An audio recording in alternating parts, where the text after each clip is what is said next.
Thank you so much for joining us today. My name is EJ White. I am the head of growth over here at beehiiv, and we are so happy to have you here. And we're going to cover everything related to how to turn those opens and clicks into dollars and cents, otherwise known as income. But in this case, this webinar, we will cover the groundwork of setting yourself up for success and then talk about how you can monetize through a bunch of different tactics: sponsorship opportunities, paid subscriptions and membership, premium content offers, sponsored co-registration, affiliate marketing, job boards, and even more. So this covers most of the most common ways that people typically grow their newsletters. It's maybe not exhaustive. I couldn't say that we'd be able to give you every single way, because every time we think we have a handle on every single way that people monetize, people are just so creative and really blow our minds with how they're able to add value and basically provide value to their customers. And with that being said, we will cover, this is our agenda, a Q&A link we shared before. So first step, laying the groundwork. So we like to start from first principles whenever we do any of these presentations. I saw in the chat when we were getting started, a lot of folks have not monetized yet. And we're going to take a little bit of a beat. And this is, I promise you, is the most important part of the presentation, even though we're starting with it, because it's really the foundation from which everything else springs. And even though this doesn't specifically touch those things about how you get somebody to pay you $1 and how you should structure your premium offers, this is more important than any of those things. And getting this right is really the most important part of running a newsletter. Laying the groundwork, there's more than 3 components for this presentation. We had these 3 highlighted, but the 3 that are most important are understanding your audience, understanding your niche, and publishing consistently. And I actually do this more concise, just 3-item list, because it really does come down to those 3 things. The first, and not in any particular order, but we'll start with niche. Understanding your niche is really critical to knowing, one, who your audience should be, or kind of giving you an idea of who your audience might be. And obviously you need to know your niche before you can start writing, which means you have to know your niche before you start publishing consistently. Finding your niche is something that may hear a lot of influencers talk about, and it's the same for newsletters as it is for anything else. Understanding what differentiates you and your content and what unique value you bring to the world is the most important exercise that you will go through when starting a newsletter. I like to use the illustration of a very personal example. If I was to start a newsletter, let's say I was going to start a newsletter about nutrition. If I just was like, okay, great, I want to talk about nutrition. Maybe I had a background. Maybe I was a nutritionist, somebody with a credential of nutrition. And I said, I wanted to start a newsletter about nutrition. Just writing a very general nutrition newsletter would not succeed, would most likely not succeed. When you think about the broad and how broad nutrition is, there are people who think that being keto is like the way to be, or being carnivore. There's also people who would be horrified to hear that and think that being vegan is like the only way to be healthy and to eat nutrition. So basically, there's so much broadness that if you just went to market with that kind of concept, you wouldn't really, people viewing your newsletter wouldn't really know whether it's for them or not, or whether it fits their worldview or fits what they're interested in. And so when we talk about the issue of a niche, I like to use the example of my girlfriend, who is pescatarian, gluten-free, and dairy-free. When we go out, it's a very restrictive way of eating. And when we go out, if we're meeting people, when she runs into somebody who has the same dietary restrictions, it's like a light bulb moment goes off for them. It's like 2 old friends meeting, because both of them have a shared experience that they can relate to in each other, in that they both have the same experiences of going to restaurants and not being able to choose anything off the menu, of worrying about cross-contamination and people not being sensitive to that, the snacks that they're able to eat easily, a lot of challenges around that. And when you basically niche down, it really presents very clear opportunities to connect with your audience. So if I was to write this nutrition lab newsletter and focused on that specific niche, my marketing not only would be way easier to understand what I'm supposed to be talking about and how I'm supposed to communicate with my audience, but when I'm marketing that newsletter, it would be incredibly crystal clear who it's for. So if, for example, that person who has that dietary restriction is scrolling down Facebook and they see, oh my God, there's this newsletter with daily recipes, for easy daily recipes for folks who are pescatarian, gluten-free, dairy-free, that speaks directly to them, and you're going to have a very high uptake rate. Now, you're not going to have the largest audience in the world with that, and that's where growth comes in, and then you can expand from that niche or create supplementary newsletters building on that authority that you've created initially. But finding that niche and understanding where you provide value is one of the core key foundations to launching a successful newsletter. The second one is then understanding the audience. So once you have your niche, then it brings into focus all of these different things about your audience that you can focus on. So if I was to choose that niche, then I can say, okay, who am I focusing on? Am I focusing on rural men? Probably not. That doesn't really feel right. Would I be focusing on like young urban women? Maybe, possibly. That's my context of my girlfriend and who I know. Usually they're more sensitive to that sort of thing. And that might be where I go in terms of focusing with that audience. But beyond that, it also then helps me understand, where do these people spend their time? Where do they spend their attention? Are they on X and are they on LinkedIn, or are they on TikTok and Instagram? In terms of consuming content in their free time. It also gives you ideas around how to speak to them, the type of imagery and the type of references to make, the type of language to use. All of these things together come together to make up your tone and contribute to a concept that we call content market fit. Very similar if you read about startups, or if you're involved in like into the business world at all. There's the concept of product market fit that startups are always seeking to find. And when a company hits product market fit, it could just like everything's clicking and customers are using the product, they're sharing the product, they're like basically beating down your door to pay for your product. And it's like the holy grail of what startups search for. Very similar concept is true for newsletters, where once you find that content and market, so content audience fit, maybe we should call it content audience fit. Honestly, that could be better. But you find that content audience fit, that's really where you will start to see organic growth, people sharing the newsletter with friends and colleagues, family, whoever. And you won't really be able to slow down or stop that growth. Your growth will be inhibited only by your commitment to continue publishing. And that's where consistent content comes into play. So that's one half of the consistent content. The other half comes through this discovery process when you are building this habit. It's something that needs to be a habit. Nobody starts out good at writing newsletters. And so getting into a mindset where you are publishing week after week, if it's a weekly newsletter, every 2 weeks, if it's bi-weekly, whatever that is, producing consistent content so that your audience can build trust in what you are doing is really critically important when we talk about anything that's to come. Because at the end of the day, at the very least, they're making a commitment. They're trusting you with their email. At most, you're actually asking them to pay you for this content. So they need to be able to trust that you're going to deliver on either that very standard like table stakes commitment of delivering them content. But then at most, if you want them to pay for your content, you need to basically have them trust that you're going to continue to show up. And so you can do that by publishing consistently. I personally recommend people get 5 to 10 editions of their content out before they even launch publicly. This serves two purposes. One, it gives a backlog. It gives your users, as you start to market your publication, gives users a backlog to read through. So if they do vibe with your first content, they can continue to read. It also avoids that kind of blank page mentality where if you go to an Instagram page and there's one box, this looks really empty. The third thing it does is it starts to build that habit where there's no external gratification. There's no dopamine hit from publishing something and having those 5 likes come through on LinkedIn and saying, great, I accomplished something. When you're publishing those 5 before you even launch, it really requires you to have that internal motivation that you're doing this for the sake of doing it and not for that validation, which is really important for building the habit. And so I do spend a good amount of time on this slide because really these principles cannot be overstated. Everything else, for the most part, really comes into focus pretty easily and really clicks once these principles are met. And so in this conversation, if this sounds like your newsletter has not really quite cracked that or met that threshold, then I would recommend, before you even consider monetization, really focusing on these things and really making sure that your newsletter is humming along and chugging along and growing organically so that you have that content audience fit before diving into spending all of this time creating monetizable assets and investing in growth. Because once you have that audience market fit, it becomes everything else, whether it's monetization or growth or whatever, all of it becomes pretty easy, actually. It becomes pretty intuitive and straightforward what you have to do. And then it's just execution.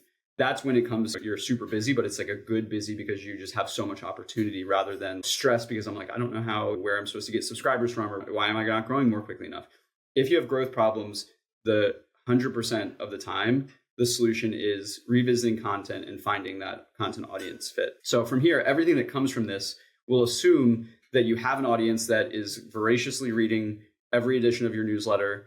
Maybe not every person, but you're having like a 50+% open rate. People love your content.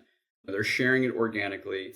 And basically from there, you're going to have kind of an easier time moving forward. So moving to the first one, sponsorship opportunities. This is like the lowest hanging fruit, within this media. Sponsored emails have existed for the entire length of time that like email has existed as a medium. So everybody has seen emails if they've gotten newsletters that are sponsored. If you've gotten the Skim, Morning Brew, Hustle, like literally you're here, so you've gotten a newsletter before.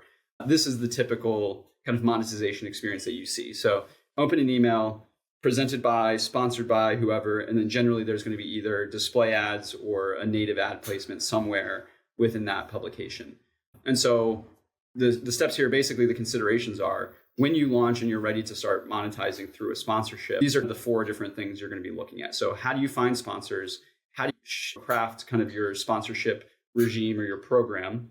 How do you set those rates? And how do you define your ad placements? So first of all, before I jump into any of the details in this, what we're doing here with this presentation is really unpacking the nuts and bolts of these concepts. If you want this done for you, the beehiiv ad network does all of this for you, and you don't have to do anything. You can literally, if you're on our paid plan, we will send you ad opportunities. We find the sponsors, we negotiate the deals, we show you the rates, and we develop the placements. All you have to do is add it to your newsletter and hit send. So if that's what all you're interested in, you can tone out for the next 5 minutes or so, or 10 minutes, and go make some coffee or something. If you're interested more in learning about the nuts and bolts, maybe running this on your own, or if you're not on beehiiv and you find yourself in this room, we're going to go through and unpack. And even if you are on beehiiv and you're using the ad network, this can be maybe useful to understand how the process works. So the first thing is finding sponsors. Usually this works by going and identifying a list of potential companies or brands that might be interested in reaching the audience that you are speaking to. If you are running an outdoor newsletter about hiking or something like that, opportunities could be companies that do outdoor apparel, apps like All Trails that want to reach that audience, people who are active. One of our coworkers runs a newsletter for local parents. And so somebody reached out to him and said, hey, do your audience own pets? Or do they specifically have dogs? So he did a survey and found out like 80% of them had a dog. And so then they were like, great, we would love to do a ad for our local grooming company. There's a bunch of different ways to do this. A lot of times it can be a little bit time consuming and manual in that you're going to be, basically sending a lot of emails, usually unsolicited. You might be reaching out on LinkedIn and basically having to break through the noise to be able to not only reach the actual people who are in charge of these programs and that advertising, but then actually then getting into the door and then making that pitch and closing those deals. That kind of sales process can take several weeks, if not more. And you're obviously a numbers game. You're going to have to be reaching out to a ton of people to be doing this. It also depends on how big your audience is. A lot of times bigger brands, if you don't have a certain size list, don't really have the time to necessarily entertain your offer because it's just that doesn't move the needle for them.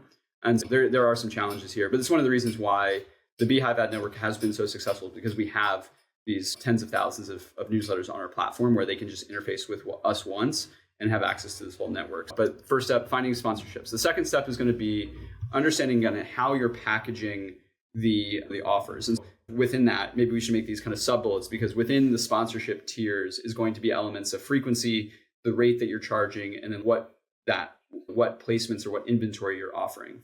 Very commonly in this world, you'll see different packages of maybe 100% share of voice for a month, or one, if you publish weekly, that's 4 emails a month, 1 email a month for an entire quarter. Really, your creativity is really the limiting factor to how these sponsorship programs can work. But essentially, it's basically, what are the options? What are the packages basically that you're offering? Do you want to offer somebody the opportunity to sponsor your newsletter for an entire year? A lot of times that's going to be tougher, even though it's like more consistent income. It's going to be much harder to get that person to commit for an entire year unless you're growing really quickly or have a larger list, versus simply offering them the opportunity to test out your newsletter as a channel to see if there's value there. So within setting those different packages, those 3 elements: frequency, the rate that you're charging, and the actual ad placement. So starting with frequency would be like how often, not just you're sending, but how often that person is being placed in the newsletter and how often that they're being basically advertised. Again, a lot of times it actually might make more sense to have an advertiser be once every 4 weeks versus every week for a month. A lot of times consumers, will maybe get a little bit tired of seeing the same person every time. And those sequential, like 1, 2, 3, 4 impressions that a user might have may not be as useful to the brand as having like once and then a space of a month and then having another one and then a space of a month and having a third one. It gives time to solidify in users' memory that brand, which can be arguably more effective. So that's frequency. It also depends on how often you send. If you're a daily newsletter versus a weekly newsletter, that proposition is going to be very different. And the other value of having spaced out is that you can also, it's more work, but you can also bring on multiple advertisers, which can obviously contribute to perception around the quality of your brand, as well as just diversify your income stream. So if you are doing blocks of 1 month, then every month you have to go find a new advertiser, versus if you're doing 3-month blocks once a month, you have that 3 months to re-up, and you can have 4 different advertisers versus one. And obviously, again, the flexibility of this is infinite. The choices you have in order and how you build these programs is completely up to you. Second one, rates. Usually these programs are negotiated basically usually down to a flat rate based on either like expected CPM or a CPC, cost per click. So generally what you'll do is you'll say, hey, we have this package once a month for 3 months, and that package costs X, $300, $400, $700, whatever that is. And when you break that out, advertisers will generally look at that and say, okay, great. How many subscribers do they have? What is their open rate? Subscribers times open rate is number of impressions per send. And so if you have 10,000 subscribers, a 50% open rate, and that means you have 5,000 impressions on a given email. What we mean by CPM, it stands for cost per meal, which is like cost per 1,000 impressions. So if you're getting 5,000 opens or 5,000 impressions, that would basically be 5 of those units. And so newsletters are generally priced if they're priced on a CPM basis by a rate times the number of those CPM units. So in this case, if it's 5 units and your rate is $20 CPM, then basically each of those emails would be worth $100. If they're buying a package of 3, maybe the fair market price for that package is like dollars. That's the math that they're going to be doing. And they're going to be comparing your channel versus Facebook versus Google versus TikTok versus LinkedIn, wherever they're also operating. And so it can be useful to keep track of benchmarks of what you might be competing against.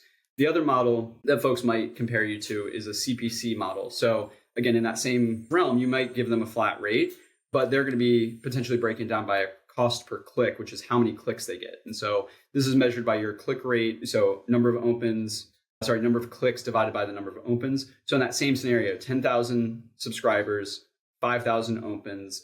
If you get 50 clicks out of those 5,000 on an ad, that's a 1% click-through rate. You get those 50 clicks, they may be calculating, okay, normally on our other channels, our cost per clicks, our average is like maybe $2.50. So if we want to be at parity for that cost per click, $2.50 times 50 clicks. In that case, what's the math on that? That'd be $125. Basically, the way they may look at it is combining those two. So you're on a CPM basis, that email is worth 100. On a CPC basis, the email is worth 125. If you're doing that math for them, you can basically go in and price that in a way that's going to make sense for everyone and make the sales process a little bit easier. So in that case, if you're doing the math for yourself, for your audience, for your industry, for your metrics, you can come up with pricing that's very attractive and very compelling when you're talking to these people and making your pitch. The last thing is ad placement. So what are you actually offering them? Are you offering them basically the sponsorship opportunity and like one ad inventory? Some folks add multiple pieces of native ad blocks within their newsletter. So you might have the sponsor by with a primary block, and then you might even have a secondary block down beneath. Usually when you're doing something like that, you're a bit more sophisticated, and the pricing is going to basically differ by those different placements. But if that's something kind of more advanced topic, drop that in the chat. We'd be happy to talk more about it. But people starting out, we don't need to necessarily go into like multi-ad placement conversation here today. So that is sponsorship in a nutshell.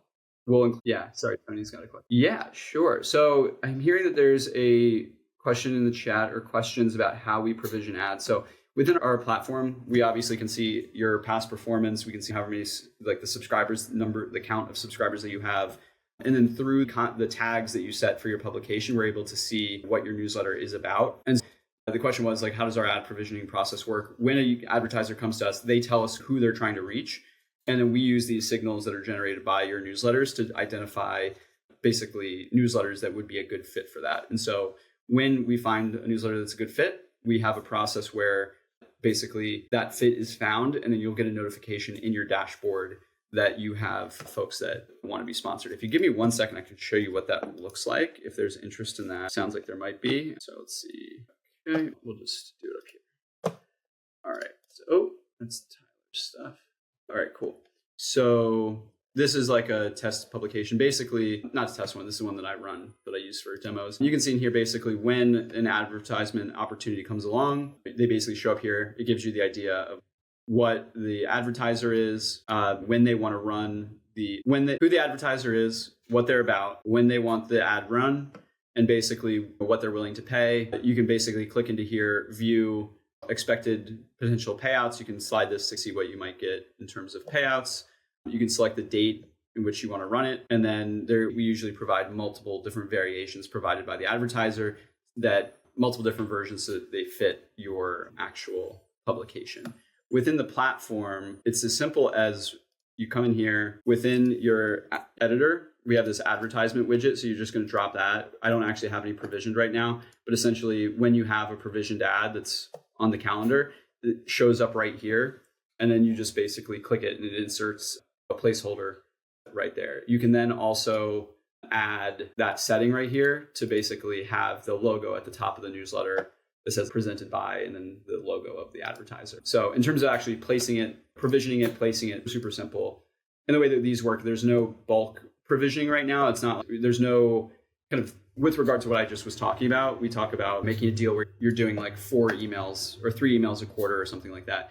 We don't have anything like that set up where like you'd have that consistency, but I would imagine that in the future that's probably would come along, where you can say, hey, I want to accept this deal and I'm going to run it once a month for like multiple months. Cool. All right, next, paid subscriptions and memberships. The next most popular way of monetization, I would say, is basically building out a subscription model for premium content. This is something that beehiiv has had really since the very beginning, and something we're very proud of. We have feature parity with some of the most popular tools in the market, like Patreon or Memberful. You can run a full membership community through beehiiv. You can run really any kind of paid membership or paid subscription program through beehiiv today. We have different capabilities around payment frequencies, payment amounts, even stuff like pay what you want, donation-based, and multiple tiers. So you could create like a bronze, silver, gold type of situation.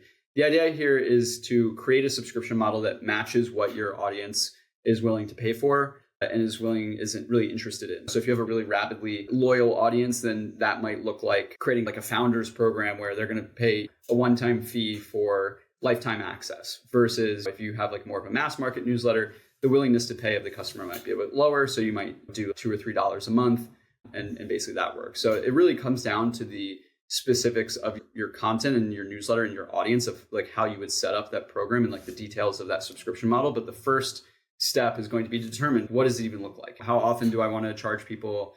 What do I want to offer? The monthly, annual, one time? Do I want to have multiple subscriber tiers, et cetera? And so, yeah, that's determining the subscription model. Price points, usually if you have a monthly cost, you're going to give a little bit of a discount for a yearly cost, maybe 10 or 20%. And then if you do like a one-time payment for lifetime access, you might do an even bigger one. In terms of what you're offering, this can really look like your imagination, again, is really the limit here. There's people who send an entirely extra newsletter, maybe your Sunday edition. You normally send it on Wednesday, but you send out an extra edition on Sunday that only premium users get. Some folks, all of their content is premium, so they don't even run a free version. Or if they do run a free version, it's basically the drip series or marketing that basically encourages upsells. You can support that with beehiiv pretty easily through our paywall widget, where you can have a preview.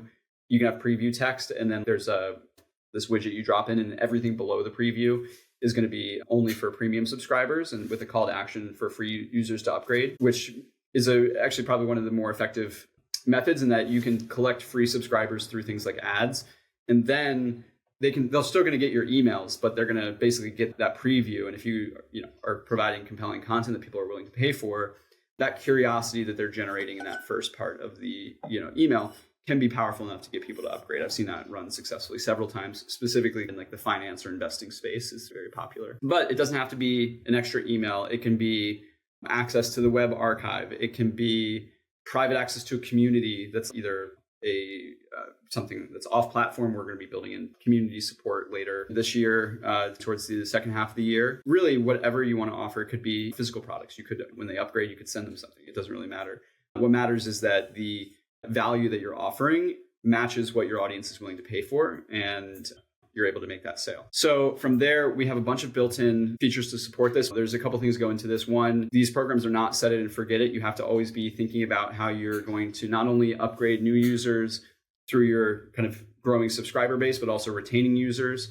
So you want to be basically making sure that you're always collecting feedback from those paying subscribers, keeping them happy, and executing on some various retention strategies in order to make sure that they're happy. So a lot of times we see people set up automations around like a week before their subscription is due to renew, basically saying, hey, how are you feeling about the subscription? Is there anything we could be doing better? Basically collecting that feedback and trying to get ahead of anybody that might churn. The same way, like maybe a little bit less negatively, collecting feedback on what's really working, because those users have clearly found a ton of value that they're willing to pay for. So using that feedback of like, why did you pay for this newsletter? What am I doing? Can help you then really double down and focus on those elements that have led you to creating such a compelling offer that they were willing to pay for. In terms of payment platforms, we operate through Stripe. For better or worse, it's a limitation of the platform. We are very happy with Stripe. But if you're not on beehiiv, then you may want to be looking and considering what are the different platforms that are out there to support your paid program, and basically where are they accessible? Where does your audience live? Where can people actually access your payment system? And what are the fees that are going to be associated with that?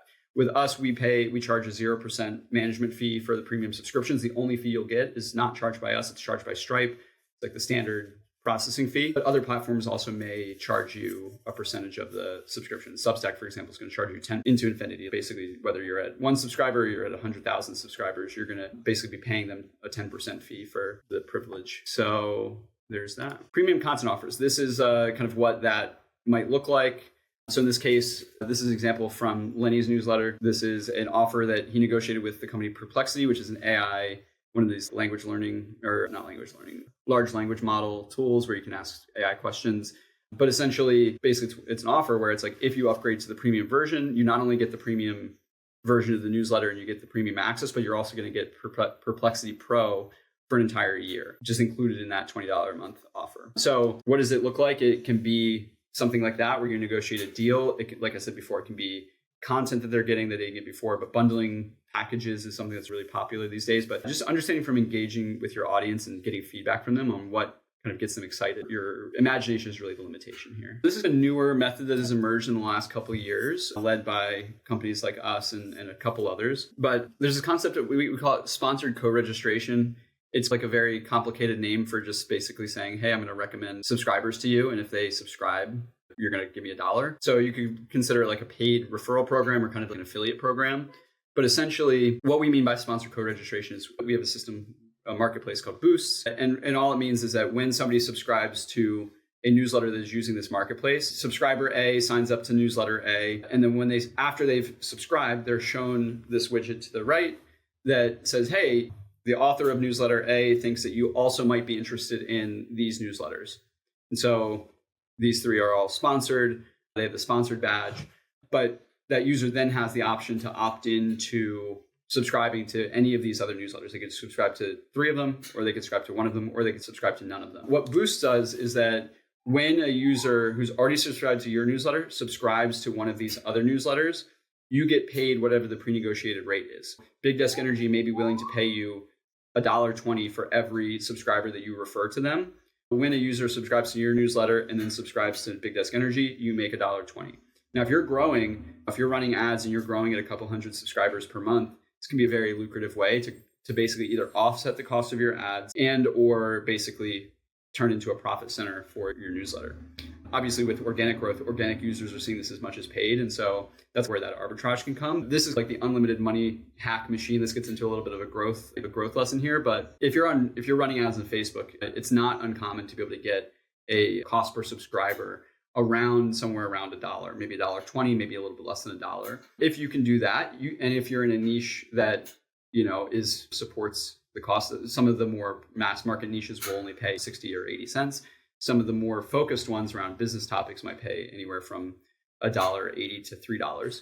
Say you're getting subscribers for $1.20, and somebody's willing to pay you $1 if you subscribe. You can really basically cut your cost of your growth to either very little. Sometimes we see it negative, where you're actually making more money from each subscriber than you're spending.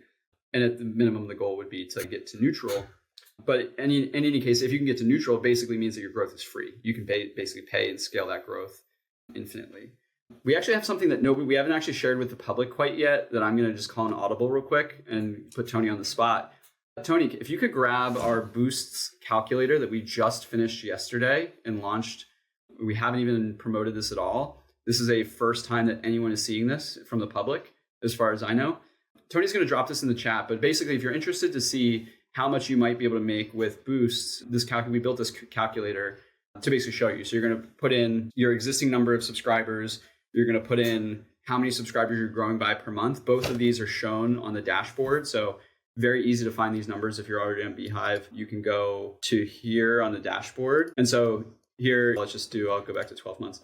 You can see basically active subscribers. This is your previous number of subscribers. So what you can do is if you have I would put this down. I think the way our calculator works is you want it to be on a monthly basis. So put this to 4 weeks and say this number is 303 and the previous number is 270. You do 303, the number is not 270. So you're not being gaslit. I'm just saying, imagine it was 303 minus 270. That means you grew by 33 subscribers in the past month. And so what we can do is we'll do a little walkthrough here real quick. So if I were to do that, 303 new subscribers per month, 33. These are the averages that we see across the network. So we'll put that in. We just have this. If you've already signed up for the webinar, you actually probably shouldn't have to fill this out. Tony, can we make sure with Ethan that this is validated based on our progressive profiling?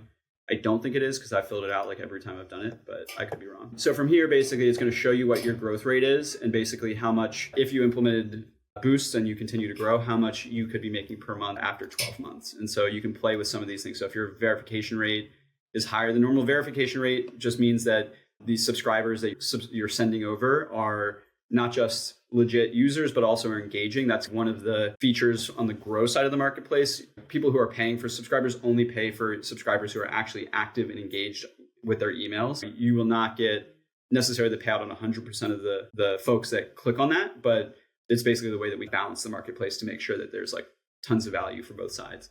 But essentially, you can basically play with these numbers and project out like what you might expect to make. So if you're in maybe more of a mass market and it's less, but you're growing more quickly than 10, we'll move this up. Say we're going to invest in growth heavily and we're going to hope for a little bit of a higher than average verification rate. You can basically see the range. The range is worst case, medium case, and high case. We built this off of a standard deviation model. So these ranges above and below are going to be basically this kind of area right here is within 2 standard deviations of the average. And so usually it's going to be somewhere right along this line. Anyway, that is to say some pretty cool kind of stuff you can do with that. The other thing I would say is, Tony, I forgot to even include this. We also have one for our paid subscriptions as well. I think now is our ad network. I don't know if we launched the ad network one, but if we didn't launch the ad network one, that one's coming today. But if you want to drop the paid subscriptions one for people here in the chat, this is also a beehiiv exclusive that nobody has seen yet. Cool. So just in terms of notes here, I explained how it works. I explained the definition. I explained the revenue model. Basically for us, ethical legal considerations. If you're using a tool that's not us, you got to make sure that they have the sponsored badge. FTC regulations show that you have to make users known and aware that this is sponsored and not an organic recommendation. Also, some platforms will automatically pre-check all of these, which basically makes it look like there's a lot of growth happening when a lot of times users don't actually know that they're being subscribed to these newsletters. This is a huge problem we particularly see when people are coming from platforms like Substack, where they're used to this organic growth. And then when we actually look at their list and we say, okay, looking at all the users who came from a method like this, who's actually engaging with the list, you actually see a ton of subscribers who have never even opened a single email. And this actually leads to a problem that's like a good problem to have, but like it ends up being like net negative. A lot of times we see this very interesting experience where people move from Substack and they send their first message and they see a huge spike in spam. And they come to us and saying, hey, what gives? Like, why are you guys seeing, like, why are we getting a huge spike in spam? We just moved to beehiiv. And the issue is, weirdly enough, it's the opposite problem that they think they have. It's that there's all of these subscribers on their list that didn't know that they subscribed to the newsletter, but have never seen an edition of the newsletter because it was going to their promotions, it was going to their spam account. And then they move to beehiiv and they actually receive the email in their main inbox for the first time. And they're like, I never subscribed to this. What is this? What's going on here? And then they mark it spam. And it's really one of the biggest issues we have with kind of these dark patterns that Substack perpetuates. It's, in our opinion, completely unethical and does not help subscribers. And in fact, hurts deliverability, it hurts what they're going through. And it's basically just some things to be aware of if you're using different tools that have some of these recommendations features built in. One of the things that we actually see a lot less people use than maybe they could be is traditional affiliate marketing. And so this is something that as you start to grow your following, I highly recommend. We have launched our own partner program. We launched it about 2.5 years ago. We offer basically a 50-50 revenue share for any clients, any customers that get referred to us. And that does about 14% of our company revenue. Incredibly successful. Affiliate networks basically are saying, hey, if you send me a customer, I'm willing to pay you for that referral. Similar to what we just talked about with the co-reg, but there's tons of different platforms, beehiiv, Amazon. Most big companies have, or most companies generally have some sort of partner program where you can sign up as an affiliate. They'll give you an affiliate link. And basically, if you share that link and somebody clicks it and makes a purchase, you get credit for that. And typically that credit means you get paid. I use the example of Amazon because it's one of the largest and most successful ones out there. But if you're running a newsletter where you're doing any kind of like product recommendations, perfect placement to, if you want to make the disclosure and say, hey, like this is an affiliate link so that people know you're getting compensated, but can be a really incredible way if done ethically, transparently, to just basically diversify and expand those income streams. Obviously, you don't want to just create a newsletter where every link is an affiliate link and the entire purpose of the newsletter is just to share affiliate links. But if you're running a newsletter where 90% of the content is just like your editorial content, and then you have a section of here's some products from around the web that I found useful, and then you have a little disclaimer saying these are affiliate links, usually that will contribute to, over time, to a significant potentially amount of revenue. So when you're looking at these, there's different affiliate networks like Impact, PartnerStack, Rewardful, Share a Sale. If you Google affiliate publisher, affiliate networks, you'll see a bunch of them. Basically look at how they're positioned and like what they're getting paid, how you get paid. Some of them get pay out on a click. Some of them even pay out on an impression. Most of the time you're getting paid for a specific conversion. But basically, yeah, check out those conversion structures to see how the payouts work to make sure that you're there. I'm clicking on my screen now. This is one thing that like I hesitated to include, but I think is a really cool idea that beehiiv doesn't support explicitly as a feature standalone yet.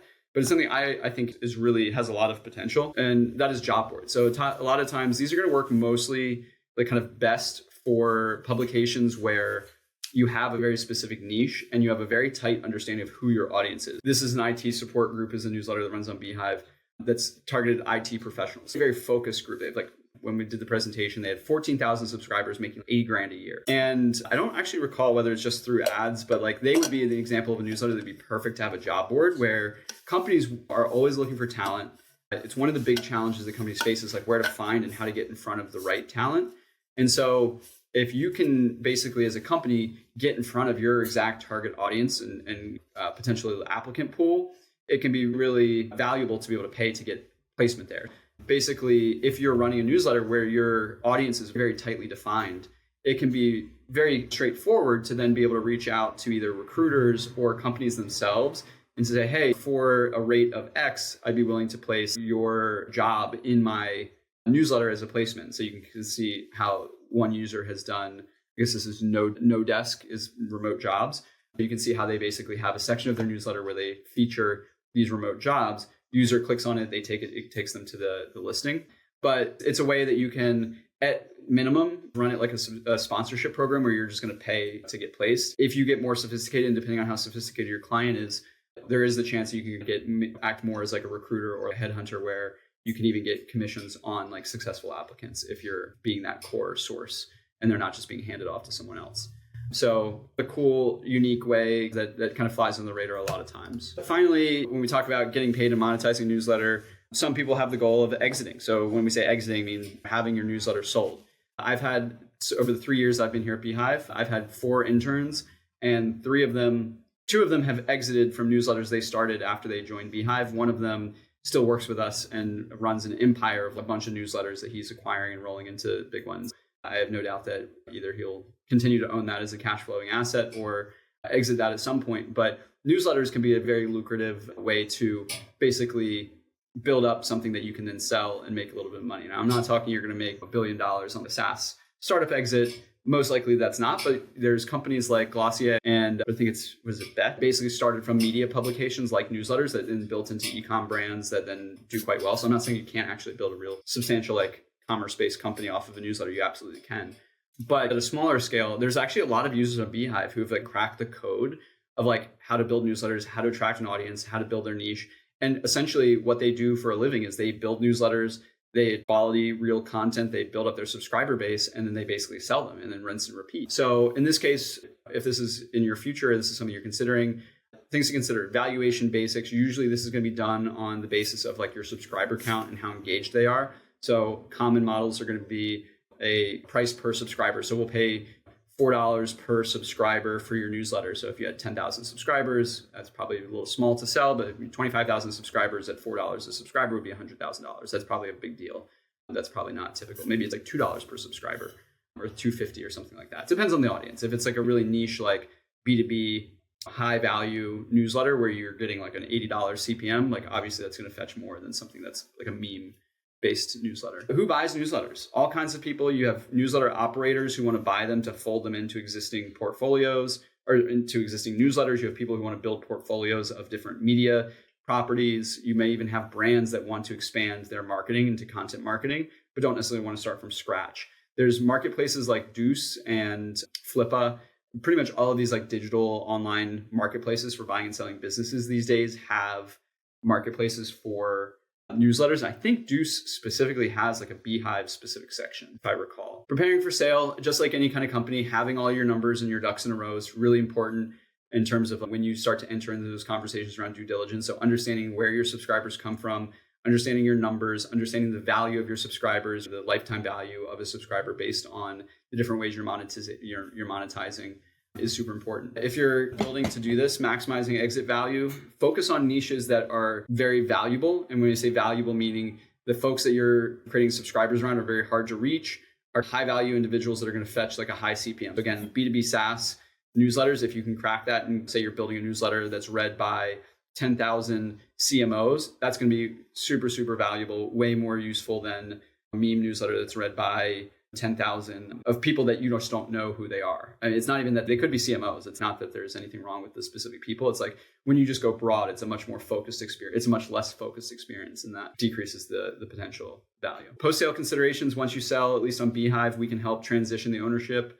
You want to make sure that that transition goes smoothly, the money clears and stuff like that. A lot of times what will happen is that if you are an operator of the newsletter personally, you're the writer, you're doing everything, there can sometimes be like stipulations of like earnouts where you'll have to continue working and operating the newsletter for X number of months before you earn the kind of remainder of the payout, so that there's like continuity and it's just not dumping it. But yeah, those are definitely things that we now ignore this guy, although don't ignore him generally. He's a great guy. I'm going to let Tony queue up the questions that we have for me real quick. And while he does that, I always like to plug our Slack community. So if this conversation was valuable today, we actually have a Slack community that talks specifically about monetization. And there's like dozens, if not hundreds of messages each week, people talking about different methods to monetize. So if this was valuable, I can't more highly recommend the Slack community. In addition to that monetization channel, there's literally 19 other channels where you can commune with other newsletter operators. These are active beehiiv publishers who are building their businesses, building their publications, figuring it out. We have channels for things like design, deliverability, growth, you name it, recommendations, you name it, we got a channel for it. It's one of the most valuable places. And so it's not any additional cost. It comes with the paid subscription to your beehiiv account. When you upgrade, you'll get an email with a link to the invite. And so you, and if you're working with a team, are all welcome to join. But if you're on the fence, this can be a really compelling value add. Like I said, more than 35, almost 3,600 people in this group right now, all active publishers paying beehiiv use. I think that Tony probably has some questions. Answer those. Cool. So 2 questions here that we have. One, the first is interest in understanding the metrics around like when adding ads makes sense. So subscriber threshold, click-through stats, etc. So there's not a right or wrong reason or like right or wrong answer here. It really depends on kind of the engagement level of your audience. I would say really the kind of the sweet spot where we see ads starting to work is like probably like minimum, like I'd say 1,000 to 2,000, just because you can certainly opt in sooner than that. And if you're on a paid plan, it doesn't cost anything extra to do that. But we with our free plan, we have our free plan set to 2,500 users, because when you get to that 2,500 users point, there's like less than 2,500 users. You can build a newsletter completely for free up to 2,500 subscribers incredibly easily without all of the extra features that we offer. And if you were to do that, as soon as you then are forced to upgrade to the paid plan, if you've built to 2,500 subscribers, those features are going to set your newsletter on fire. If you've gotten to that point, that is an incredible achievement. And basically, our perspective is you don't actually need all the extra bells and whistles to grow prior to that. And so if you've hit product market fit and 2,500 subscribers without the paid features, as soon as you get access to those, it's going to be like going from black and white to color. And so certainly 2,500 would be a minimum point where you could just call it 2,500. I have seen users with fewer do have success, but if you have 1,000 subscribers and a 70% open rate, at the end of the day, that's even on a CPM basis. If you're at 700 subscribers opening, 700 impressions, so 0.7 CPM, that's only going to be a couple dollars. And then if you look at click-through rates, usually ad click-through rates hover around 0.5%. And so of those 700, 1% would be 7, so 0.5% would be 3. That's 3 out of 700 people. I'd say that's probably can be even a little high because a lot of times the value is people seeing the ad, they don't necessarily click it. And so at $1 CPM, it's in either case, it's about $2 or $3 at 1,000 subscribers if you're using built-in tools. So I'd say they're definitely more useful once you get bigger, which is why we talk about all these other things. If you have 700 or if you have 1,000 subscribers, you're going to make way more money selling a $5 a month premium subscription. And it's way easier to do that. And so it's not just like a one or the other. It's look at the landscape and you want to figure out what makes the most sense for kind of your entire newsletter holistically. How much do I trust for ad space if my audience isn't that big yet? I know my creativity is what matters, but sponsors need to see the value in reaching a certain number of people for it being worthwhile for them. In that way, if you are going after advertisers on your own, I think my approach would be twofold. If you have a graphic design newsletter and you want to get Adobe, for example, you're going to need a pretty large audience to do that. If you are a creativity newsletter and you want to go after a creative AI startup that just is like still pretty small and growing quickly, you're way more likely to be able to reach those people who are looking to deploy funds and looking to grow. And if they're a small company and you're not necessarily a huge newsletter, but you have a very engaged, focused audience, that could make more sense. And so I would say in two ways. One, understand who it is you're talking to and like when it makes sense to go after these varying size clients. Like try to find someone who's kind of you're not at your size because that can be hard to assess, but like somebody who might be related in terms of like where they're at in their journey. And then in terms of charging for ad space, what you can do is, what I would personally recommend doing is looking at benchmarks around what different types of content across other platforms go for and basically peg there. One of the challenges personally, I'm going to share this, I don't know, maybe I shouldn't, but like one of the challenges I have personally as someone in charge of media buying is that a lot of times when we get media kits from it's not just newsletter creators, it's just like generally people who are like creators on social media in general, the media kit values are completely not within the realm of realism in terms of what you can get to target very specific people through top platforms like Facebook and Meta and Google and LinkedIn. They have these fantastically successful ad networks because they work. They're very successful and very useful and very performant at being able to target the right user and basically get them to take an action, which at the end of the day, most advertisers, that's what they're interested in. So what I mean by saying all of this is to say, if I can pay $20, a $20 CPM to get in front of my exact target user on LinkedIn and be super sure that like I'm reaching the right title and the right person and the right whatever, and I can see that campaign is really successful. If I'm paying a $20 CPM for that, and then I get pitched a $40 CPM for something that like I get less data from and less specificity from, it just doesn't really make sense. It's not appealing from an advertiser perspective. And so that's where I would say, look at the benchmarks, look at what's out there. And basically, if you can align your media kit and your pricing with the market broadly, you will have way more success. If somebody came to me and said they see that we're paying a $15 CPM for TikTok subscribers or TikTok users or whatever, and they basically price their pitch at $10 or $12, pretty much at any size audience, we're going to take that deal. And it just comes down to being like basically a rational decision. If we can basically get a better price and place inventory, we're going to do it. And in that case, if you can have your pricing make sense, you're going to have a lot more success and a lot less resistance to people just being able to be like, yes, absolutely, let's do it. Here's the address to send the invoice. So there we go. I see there's a couple more chats in the chat, but thank you so much for joining us today. I told you we were going to go right down to the wire and we were going to go a few minutes over. If you've stuck with us this far, I really appreciate you sticking with us, just going the couple minutes over. I hope this was as valuable for you as it was fun for me. And as I see that Tony has shared, my email is in the chat. If you have any questions, if you want me to go deeper on anything, again, specifically, if you are a paid user and you have not received that invite, drop me an email. We can send you the link. Margot, thank you for the thanks from Luxembourg. I'm literally going to tell my buddy who I watched all of Patriot with that I met somebody from Luxembourg online today. That's amazing. You made my day. Cool. Anyway, thank you all. Appreciate your time. We look forward so much to what you build on beehiiv. We do this for you guys. We do this because people show up. We are so appreciative of your time and your business. And it's our commitment that we build the best platform on the planet for you guys. And so that's our commitment to you. If we ever are falling short of that commitment, please hold us accountable. It's why we wake up every day. It's why we do this work, because we have the fire to be the best in the world. And so our constituents in that case are you guys. So thank you so much for your time, and we will see you soon online.